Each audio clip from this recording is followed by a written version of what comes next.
France. Thierry, how are you doing this morning, my friend?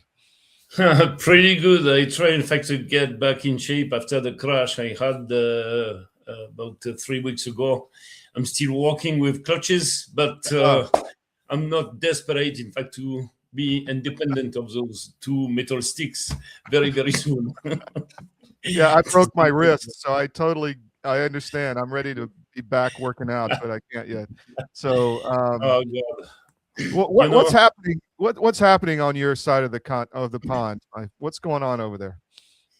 Well, first of all, I would like to make some comment in regard of the announcement of the show when I was listening to Zelensky bragging about how great he was and saying that Russia is not a trustable country in regard of the price of energy and this and that. So you know that they have been living there 10 years. And I know a little bit about the way that the economy was running in Ukraine. And I want to underline straightforward that this guy is lying to his teeth. This is so disgusting. First of all, Russia, during 25 years after the Berlin Wall fall, has been providing energy to Ukraine at a very big discount. And actually, the one that was taking advantage out of it was Timoshenko, and that was when she was prime minister, that was the reason why she has been jailed, because she was dealing the gas of Russia on behalf of the Ukrainian states, going through her own company at no discount, because she was putting the discount into her pocket. So basically, hearing Zelensky saying that Russia was just abusing the situation is just disgusting. On top of it, Russia has been providing the purchase of the bonds from the state of Ukraine during 25 years. They have been injecting massive amount of money, and they had as a provider for the Russian army the military complex, industrial complex of Ukraine. And this was representing an amount of $150 billion over 25 years. So basically, saying that Russia didn't do anything for Ukraine is a big shame. When I hear this guy saying, oh, give us the money, we are going to deal with whatsoever we need to deal with. Sorry? No, I disagree. Because, I was participating in 2006 to a project that was consisting in revamping the orphanage of Odessa, because I was living there 3 years, right before to live in Kiev. And so the governor of the region was asking us, in fact, to give them money, in fact, to rebuild completely the orphanage. The kids were sleeping on the ground in car box. Yeah. So basically, we have been raising 1 million euro. We have been asking the government of Ukraine, in fact, to put 1 million euro, but we have been managing the funds because I know exactly what would have been happening. They would have been taking the money, and the orphanage would have been in the same stage where we have been seeing it. So basically, giving money to the state of Ukraine is a big mistake, because we know exactly what will be happening. They will be pumping the money out of the banks as soon as you send the funds, and nothing will be done. And this will be a sort of black hole in which, in fact, there will be no ends. So basically, as soon as the conflict is settled, what will need to be done is to set up an organization that is going to be a guardianship, to put the state of Ukraine and the guys that are going to run it under scrutiny. If you don't do that, well, you will have to deal with whatsoever we are dealing right now. Europe has been injecting massive amount of money. United States have been injecting massive amount of money. What do we know right now is that a third of this money has been disappearing. And I do believe strongly, on top of it, that most of the people within the European Union, they have been playing around and beneficiating of piggy banks. So basically, the last You mean the kickbacks, like the money's going into Ukraine, a third of it is siphoned off, and some of it goes back to the people who are keeping the war going. Is essentially what you're well, I saying. have a good information for you. Yeah. The European Union have been taking off the list, the blacklist of the fiscal haven, the Bermuda and Cayman Island. Mm-hmm. And what I know from the security I've been putting together for the last 10 years is that the money that was sent from United States to Ukraine was getting back into the Cayman Island. Actually, this is Senator Stockman that has been writing a letter to his peer saying we have been monitoring an amount of funds of $600 million sent to Ukraine, and we have been observing the day after the same transaction going back straight, in fact, to the Cayman Island. So basically, what does it mean? It means that whatsoever you're going to send them, this is going to end to their pocket. I have some dear friends in Monaco, and the way that Jared Kushner has been underlining it, actually. Do you know who is renting the penthouse of the most expensive tower that is located in Monaco? It's the Odeon Tower. Two families of Ukrainians that are renting this apartment, which is gigantic. It's the most expensive in the world. It costs about $482 million. Nobody can buy it. They are renting this apartment for the last 4 years at a rate of €500,000 per month.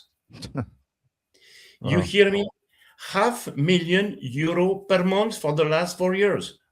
When you can afford, in fact, to blow up this kind of money, meaning $24 million, it means that you have deep pocket. But where is this deep pocket are coming from? Our pocket. Yes. So, at a point in time, we need to stop this mess. Because the money that we have been spending into this country to support their war effort, we could have been spending it on ourselves, on the healthcare, on the education of American people or European people. At a point in time, this is enough, It is if enough. You look at we've got a situation in the U.S., Thierry, where we found out that Somalis are sending hundreds of millions of dollars back to their home country for warlords and terror networks stolen from the American people. We've got smurfing, which is money laundering into campaigns, probably some of that coming from Ukraine. I mean, the whole corruption across the Western world is off the charts, and Ukraine is a big part of that, right? I have been counting that about $400 billion has been sent to Ukraine. Mm-hmm.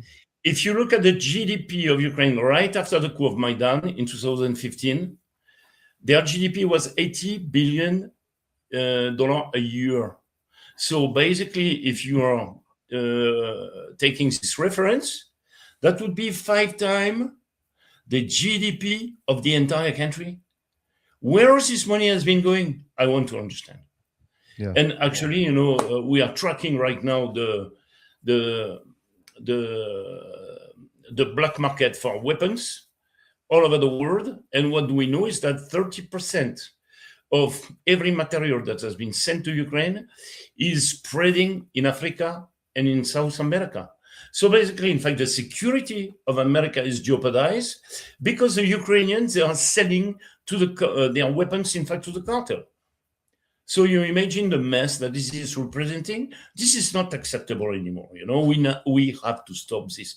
And Trump has to be extremely tough with Zelensky because this guy is taking everybody for idiots. But the worst is that, and this is where is the problem, Zelensky is backed up by the European. And the European, they are backed up by the deep state of America. Mm-hmm. And those guys, they have been deciding that Trump need to fail. And actually, they are doing anything possible to make sure that this is happening. Yes. Look at the plans that are set up now. The Trump administration is managing, in fact, to establish relationship and diplomatic relationship with Russia. And the thing seems to go quite smoothly. There are some little points that need to be worked.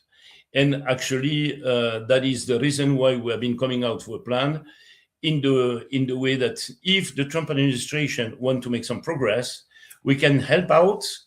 And we have all the solutions necessary to make sure that the settlement will be going smooth. If you look at what Zelensky is putting together, systematically speaking, your government doesn't care about you. That's why you need a medical emergency kit. It contains life-saving medications like ivermectin, Z-Pak, and antibiotics. Stock them before they block them.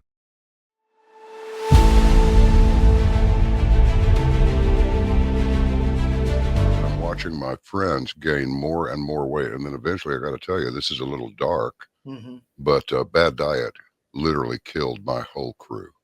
Wow. Diabetes, a stroke, I mean, all kinds of stuff. It's like, you had a stroke? You're not even 50 years old. You guys got to quit eating this stuff. Your body knows what's what. You're not conscious of this. But that's why people will go to the refrigerator and they'll grab this and that and the other and put together this outrageously elaborate combination of foods. Your body's trying to reach balance.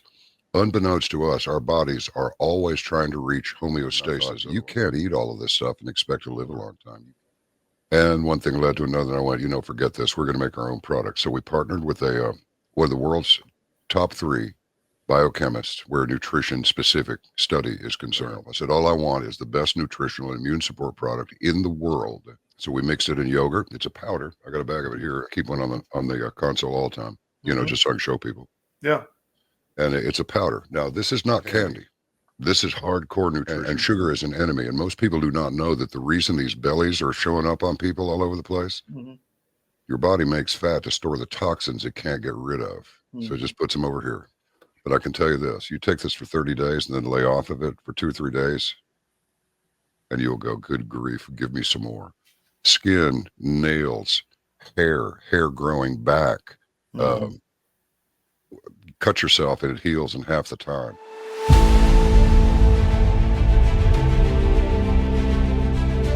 He is inserting point that knows it will be a no-go with Russia.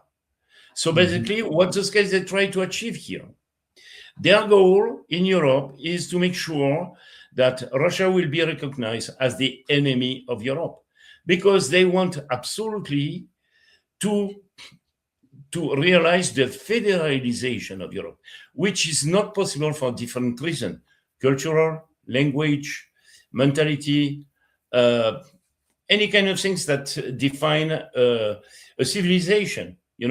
What is the difference between a French guy and a German guy? It's obvious, Yeah. And if you want them, in fact, to discuss together, on the economical point of view, we have a lot of discrepancies. The interest of Germany is against, in fact, the interest of France, especially on the energy point of view, because we should be independent for electricity, and Germany has been imposing that the price of electricity in France will be indexed on the gas, because they wanted us, in fact, to not to be competitive. So basically, there are so many differences all across Europe that, in fact, there is no way this can happen. But we have on the top of the states, the Europe, I'm not going to call this a state. Yeah. We have people that have been deciding on the ideology point of view that this has to happen. So basically, as Trump has been deciding, in fact, to stop this conflict because it goes against the interest of the United States, he wants to do business with Russia. He wants to open the market in the way that he can beneficiate of commodities, and everybody will be doing business instead of killing each other. But the Europeans, they don't understand that. The only thing that counts for them is this story of federalization. So whatsoever Trump is going to do with his administration, he will have in front of him people that are going to try anything possible to screw it. Example, what has been happening 24 hours ago. I was going to ask you about that. Is that real or not? Zelensky is saying it was fake. Have you seen what he has been claiming from Kiev the day of Eve on the Christmas Eve? He was saying, I want Vladimir Putin to be killed by the end of this year. And Yes. few days after, you have this attack on a property of Vladimir Putin. So basically, he was claiming in advance what he will do 4 days after. Yeah. And he dared to say this is not true? Come on, this is not serious. This is really not serious. And this is pretty much, in fact, what the Ukrainian government has been doing for the last 4 years. Systematically speaking, they are conducting operations that has a character of terrorism. Look at, remember what has been happening in Crocus, meaning this is this big commercial center. One of my friends was in the shop at this moment because he You're was talking about celebrating. the Crocus Mall that was attacked by Muslim jihadists. Yeah. Go ahead. Yes. And he was telling me that he was celebrating his second year of marriage, wedding, with his wife, and they were crawling inside of the cadavers, in fact, to escape the shooting. Mm-hmm. You see? So basically, whatsoever has been conducted by the SBU and I do believe backed up by the MI6 is just terrorism. It's not like conducting war. And what they have been achieving on top of it, to make sure that the Russian population is in backup of their president.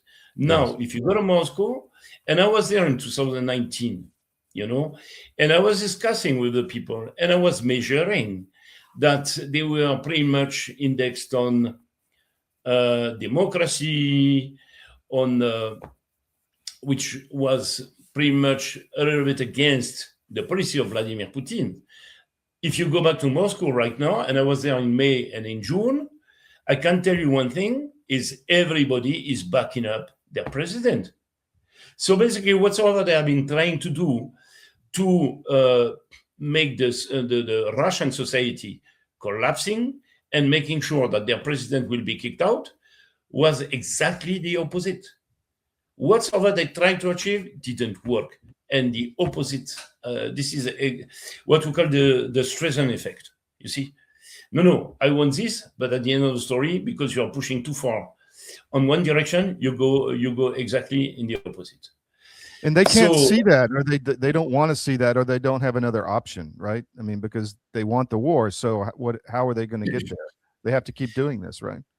Well, it's a sort of status quo that Zelensky tried to put together. He knows that if the conflict is ending, he will be kicked out. That is the first point. But second of all, if you are hearing the narrative of all the extremists in Ukraine, and especially the Azov group, neo-Nazi group, like Pravi Sector, you can be sure that if he tried to sign any agreement with Russia, he will be shot. And actually, on top of it, don't forget one thing is that he has absolutely no legitimacy because he was not elected. And it has been 1.5 years, there was no election within Ukraine.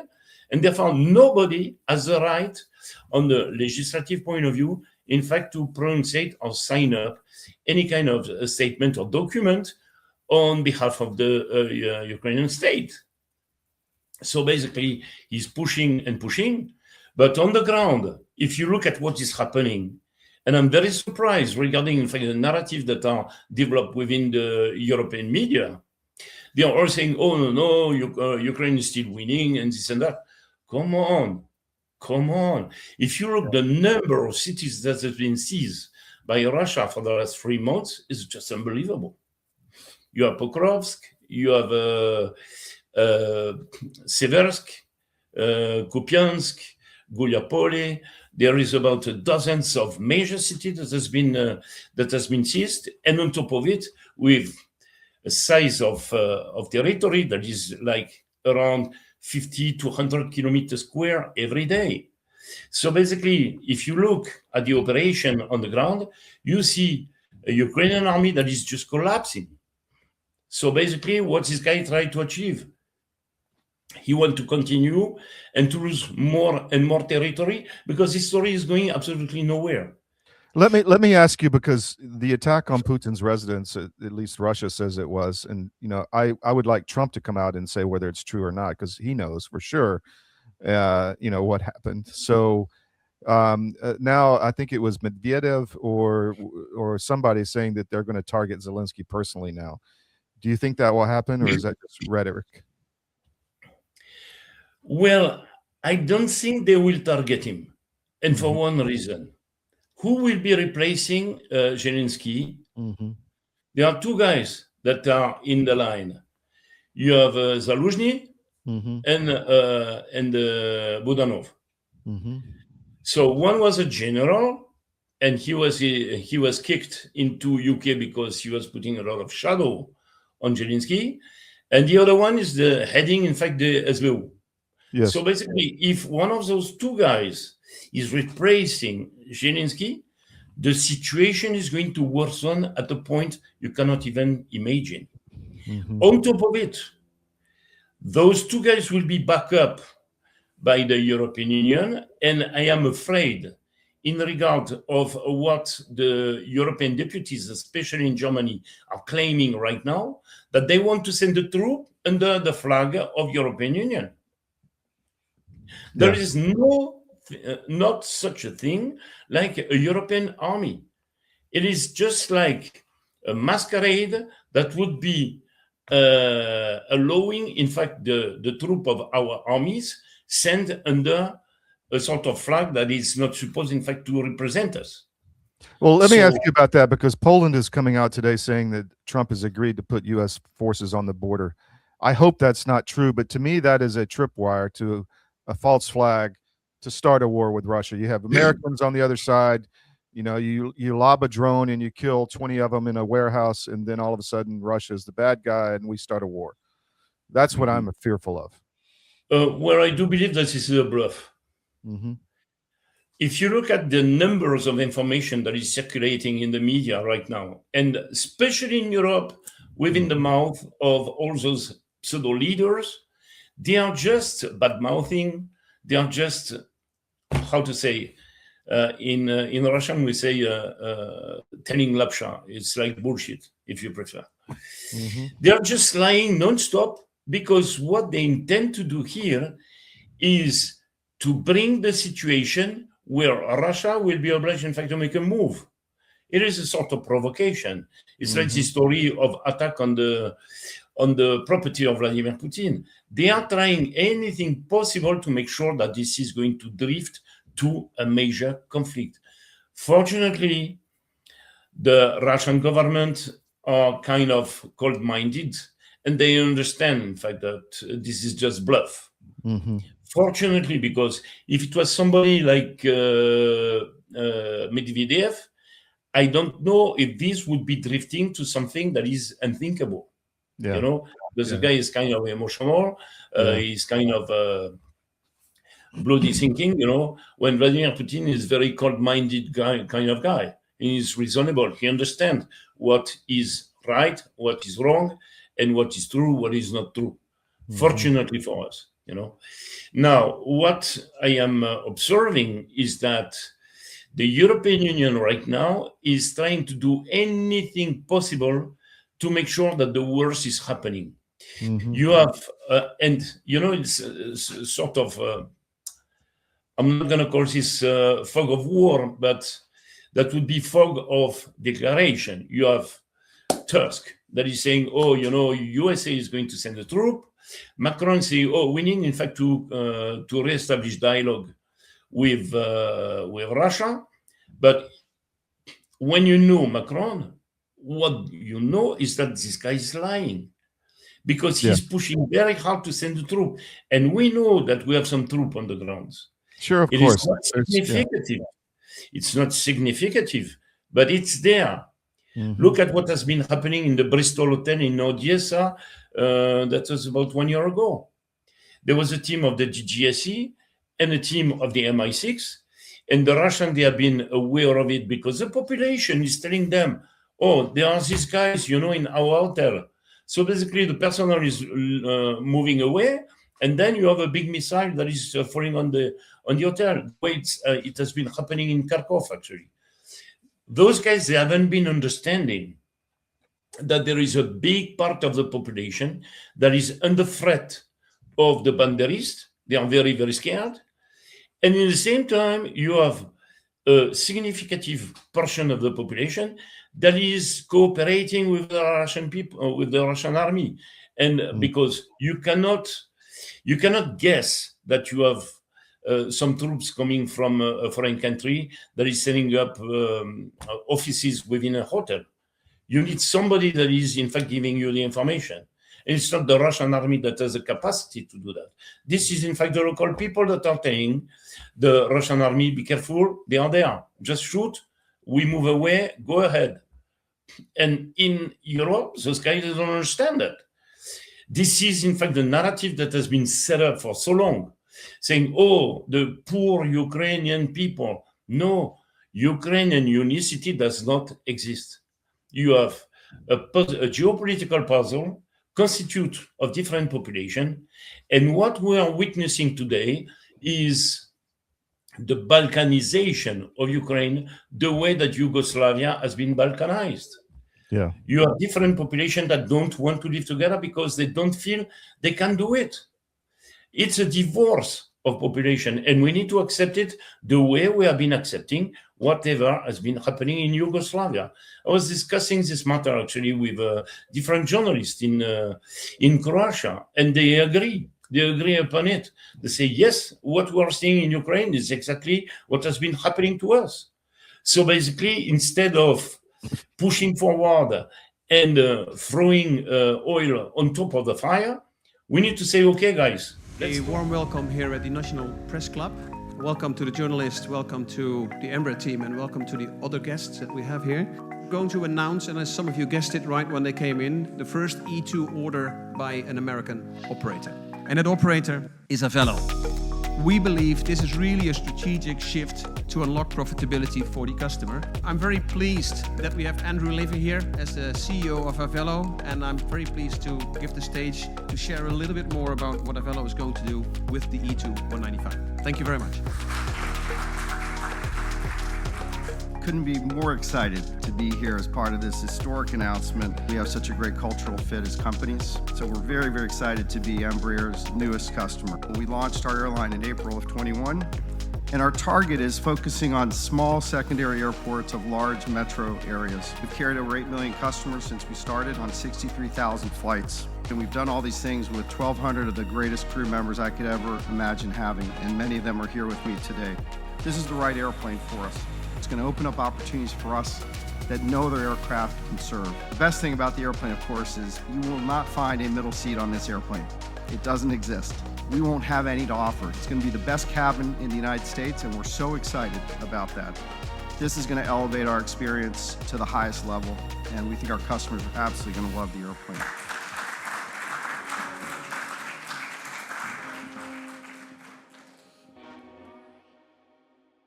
Divorce is tough, but your finances don't have to be. I'm David Cross, and I'm a certified divorce financial analyst practitioner.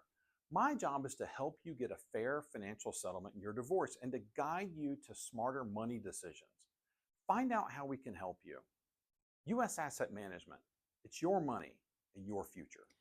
Well, And people what- don't realize, Thierry, that's a good point.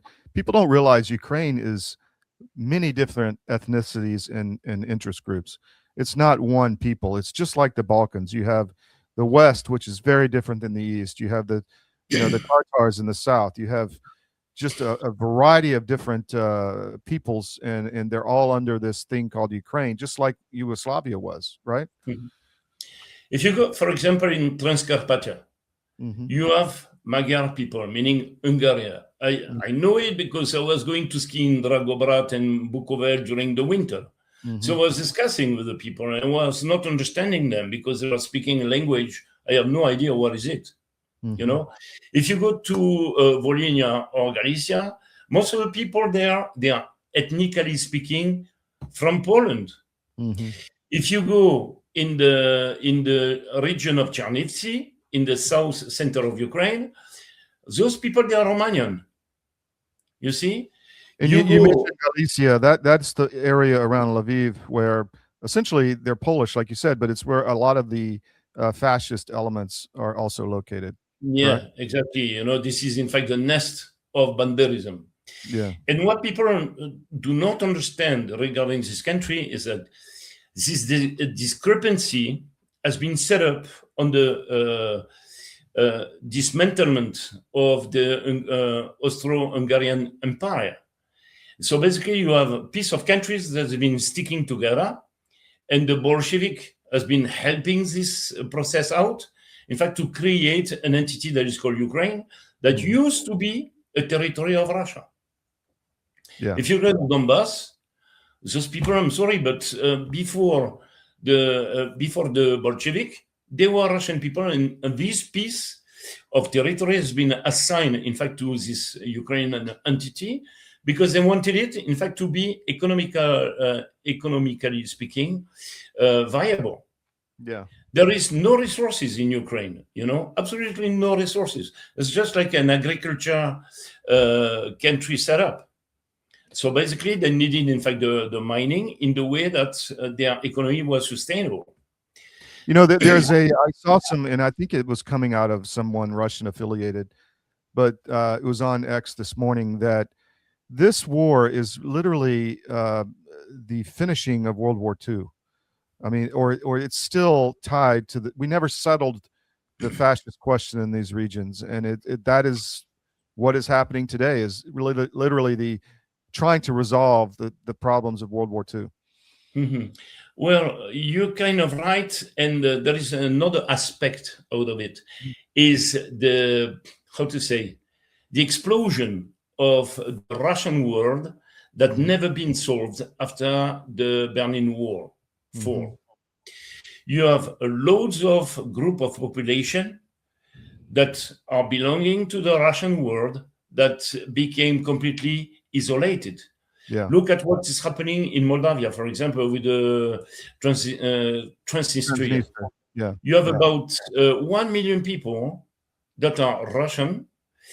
They have been setting up, they are living in the 50s because I think it was Khrushchev that wanted, in fact, to build a sort of industrial area on the left bank of the Dniester, in the way that this would be helping Moldavia, in fact, to sustain their economy. So basically, there was a huge move of population that has been setting up their lives there and help, in fact, this country, Moldavia, in fact, to develop. Because Moldavia, there's a big ammo dump there with 2,500 Russian soldiers, I think, and that's right on the border of Ukraine, which is fascinating. Yeah. I've been in Moldavia. I was in Chisinau. I was participating to economic forum, and I met actually with their president, the former president Dodon. And we have been visiting a part of the country. It's essentially a farmerlands country. You see, it's where all the wine came from, the vino into the Soviet Union.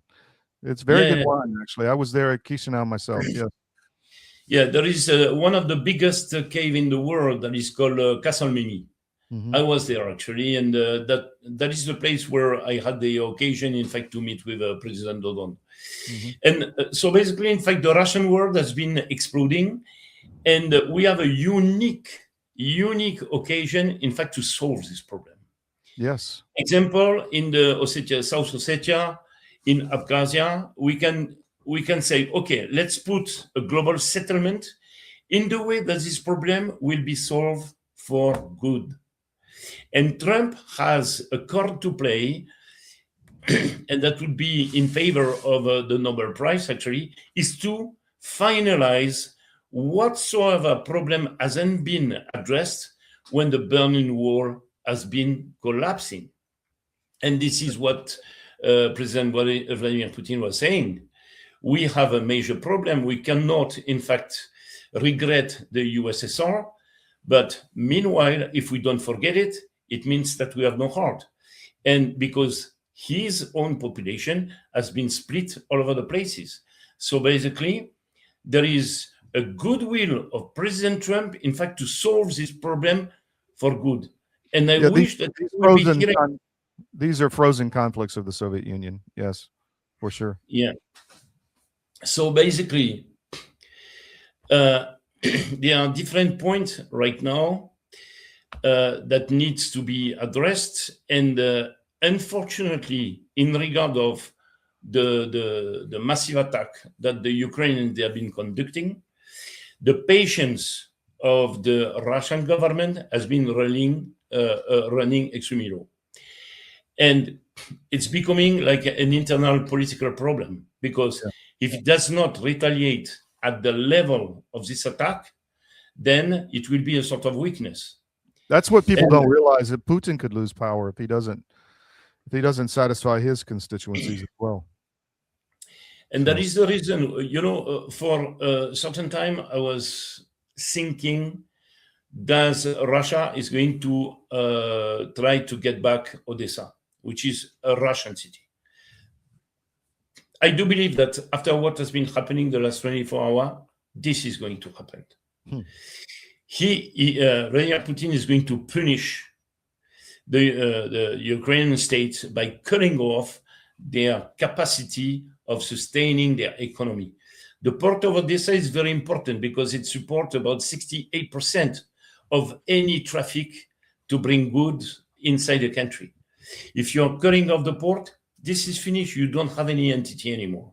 Yes. So basically, the European Union, they are going to inherit of a money black hole without any incentive on the economical point of view. And when I say economic black hole, I'm thinking about all the soldiers that they will have to take care of, because with the casualties and the wounded people that we have to deal with, this is going to cost a fortune. Yeah. On the agreement point of view, the state of Ukraine has been promising a lump sum of money that is substantial in regard of casualties. And today we have something like 1.2 million people that have been killed. And this is $72,000 that will have to be dismissed to the family, time 1.2 million. Yeah, it's a lot of money. This is 2 times the GDP of Ukraine. That's why Zelensky didn't want the bodies back, because he has to pay the insurance. Exactly. Yeah. Exactly. And actually there is a traffic regarding, in fact, this death handling activity that is absolutely disgusting. Absolutely disgusting. The family are not getting any support. Their men are killed. There is no economical support for the families. This is a disaster. And actually, in the proposition that we have been articulating within the document that you were screening a while ago, we are suggesting that we will be confiscating all the assets of the oligarch coming from Ukraine that has been running away from the country. And also to focus on the funds that has been smuggled and shift, in fact, to the Cayman Islands. And that is the reason why Kash Patel and the FBI need to focus on all the funding that has been flowing within, in fact, those fiscal haven. And I do believe that we will find a lot of money that would be necessary, in fact, to rebuild the remainder of Ukraine. On the side of Ukraine, of course, because on the side of Russia, I do believe that Russia is going to take care of the territory that are going to that are assigned and will be assigned, in fact, to Thierry, I've only got a few more minutes. Can you talk about France a little bit? What's happening with Macron? Whoa, we have a problem, Houston. Yeah. First of all, we have to deal with an individual that has absolutely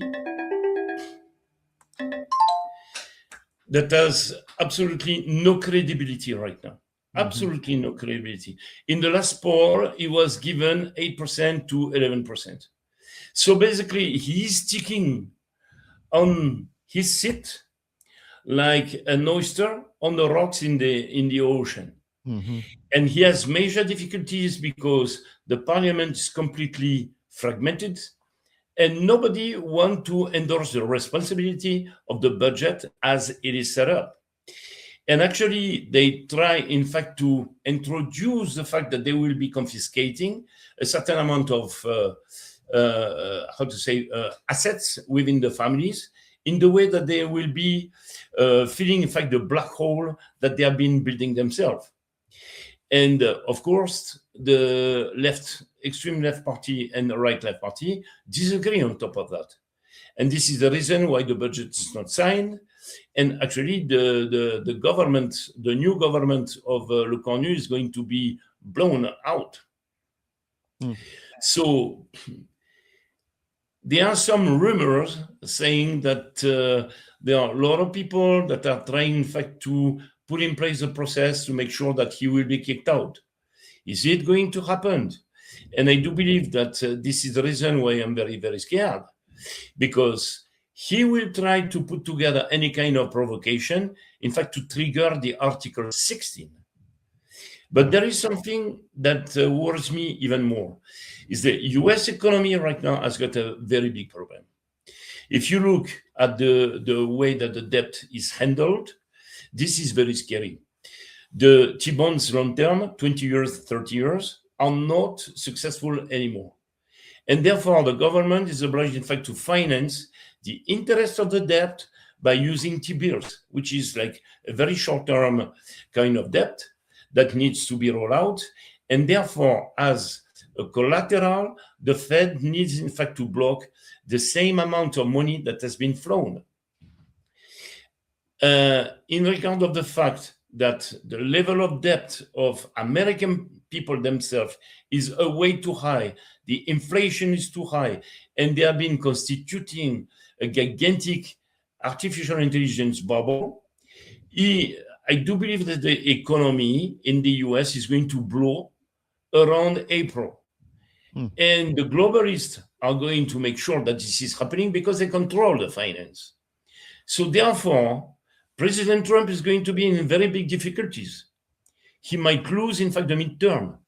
And if this is happening and the Dems are taking over to protect themselves in regard of the misconduct they have been running for the last 8 years before Trump, I am just wondering if they are not going to push the European, in fact, to trigger this conflict. This is what is scaring me the most. You see? I do, Thierry. Thank you. Let me just highlight your book before we have to go here. This is Thierry, Ukraine, A Warning to the World by History of Books, our joint venture with History of Books, Vindicta Publishing. So please, anywhere books are sold, you can order it anywhere online or have the shop can order it if you want it. Great understanding of what's happening in Ukraine. Mm-hmm. And actually, I am writing the second one that is, in fact, the follow-up of the first one. Oh, good. Yeah. Okay, cool. Anything else, Thierry, before we have to jump? Well, let's cross our finger that we will be having some good New Eve's evening, and there will be no disaster coming from the east of Europe. I agree. So I wish American people Happy New Year, and let's cross our finger that nothing wrong is going to happen next. Thierry Laurent from France. Thank you very much, my friend. We'll be in touch. Bye-bye, Todd. Take care.